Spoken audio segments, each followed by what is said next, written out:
Hello again. There has in recent years been a certain amount of irritation in some progressive quarters about the lack of black women in war films. It has certainly proved possible to insert black men into war movies set during World War II, because of course there were some black soldiers, both British and American. They were far more of Indian ancestry, of course, but somehow nobody wishes to see a film about a bunch of Sikhs during the Second World War.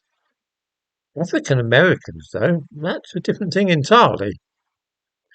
The problem with making a film about black women fighting at that time is tricky because, of course, neither the British nor American armies had any. Well, not fighting troops anyway. There were one or two black women connected with the ARP and anti-aircraft batteries in England, but that was it.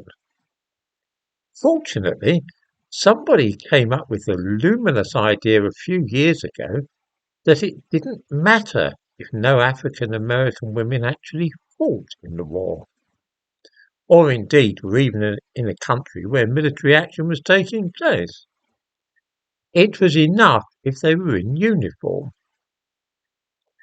Fortunately, there was a group of women in the American Army who were sent to Britain in February 1945, a couple of months before the war in Europe ended. They were not all black, of course, although many of them were. They were sent to this country to sort letters. Backlog of mail had built up from American soldiers fighting in Europe who were sending letters back to America. When there's a world war on, then people tend to be more concerned with fighting the enemy, you see, rather than ensuring that letters are transported from one continent to another. You're more concerned with moving your submarines and aircraft carriers about. The unit of women, called 6888, was mainly composed of black people. They sorted letters in England, and then after the war had ended they were sent to France, where they sorted some more letters.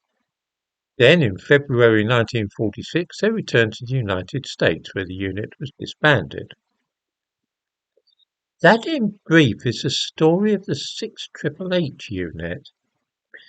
It is inconceivable to me that an entire film would have been made about a group of ordinary white postal workers, the sort of men who sorted letters in England at that time.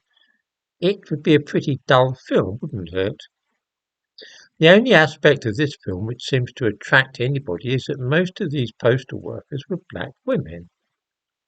It is said that they received no recognition after the end of the war, but then the same could be said of any postal workers in England at that time. English men and women were sorting letters then. It was dull and uninteresting work, but it was done routinely.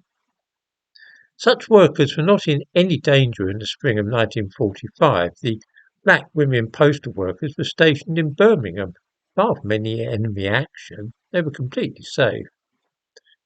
Why should anybody wish to make a film about them rather than the men working in the Royal Mail sorting office in Birmingham?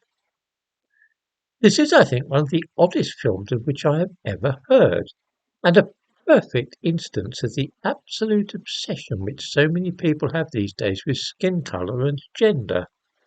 In the description to this video I give a link to this film, which, for those who wish to watch it, is now on Netflix.